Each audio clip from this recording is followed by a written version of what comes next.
এর আগে কেউ চাকরি করেছে কিনা তোমার পরিবারে? আমি ত্রিপুরা পুলিশে আমি ফার্স্ট। মানে এর আগে তো সরকারি চাকরি ছিল না? ম্যাটারনাল সাইড কেউ নেই, আমি অনেক কাল পড়ালেখা করেছি দেন সাকসেস মানে পেয়েছি। তুমি গ্রাজুয়েশন করেছো? হ্যাঁ কুমিল্লায়? আমি অনেকটা স্ট্রাগল করতে হয়েছে পড়ালেখার ক্ষেত্রেও আর এই লাইনটাতে আসার জন্য। মানে কোন কলেজ থেকে গ্রাজুয়েশন করেছে? স্যার আমি আরটিসি কলেজ থেকে গ্রাজুয়েশন করেছি। কুমিল্লায়? হ্যাঁ তোমার আরটিসি কলেজের টিচাররাও কিছু বলেন?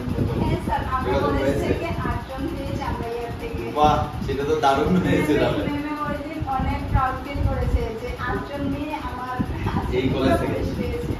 তাহলে আরটিসি কারণ পাইলট আরটিসি থেকে, এর মধ্যে দুজন আমাদের স্টুডেন্ট আরটিসি থেকে। আচ্ছা, তাহলে তোমার বাড়ির মানুষজন খুশি কিনা এই ব্যাপারে? মানে তোমার তো মানে দাদুর বাড়ির দিকে মামার বাড়ির দিকেও কেউ নাই?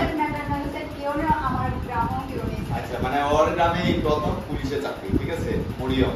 এবং তার মায়ের বাড়ির দিকে মানে মামার বাড়ির দিকেও ও প্রথম সরকারি চাকরি ত্রিপুরা পুলিশে পাওয়া, এবং বাবার বাড়ির দিকেও ওর প্রথম চাকরি। তাহলে এটা একটা প্রাউড মুভমেন্ট। এবং ও যে স্ট্রাগল করেছে একদম গ্রাম থেকে উঠে আগরতলা শহরে ভাড়া থাকা এবং আর্লি মর্নিং এ 5টার সময় ট্রেনিং এ যাওয়া, এটা একটা চ্যালেঞ্জিং ব্যাপার ছিল। এবং আমরা আগরতলা শহরের মধ্যে মানে প্রথমেই আমরা এই কি বলে ফিজিক্যালের জন্য প্রথম কোচিং সেন্টার আমরা খুলেছিলাম। রিটেনের জন্য বা অন্যান্য কম্পিটিটিভ এক্সাম আমাদের কিন্তু চলতো, কিন্তু ফিজিক্যালটা আমরা আমাদের কোচিং সেন্টারের ইতিহাসে আমরা 2022 সালে শুরু করি। হ্যাঁ, স্টার্টিং বেসটা তোমরাই, এবং তোমরাই সফলতা দেখিয়েছো। এবং অনেক জায়গা থেকে তখন পানিসাগর, সাবরুম, রুমা তো সাবরুম থেকে এসেছিল, কমলপুরে ছিল ওই যে বিশালপুরে। হ্যাঁ, তো এখন ঘটনা হলো তোমরা যারা দূর দূরান্ত থেকে আছো, হোপলেস হয়ে লাভ নাই। তোমরা যদি ধরো মরিয়মের মতো তোমরা চেষ্টা করো, ডেফিনেটলি তোমরাও চাকরি পাবে।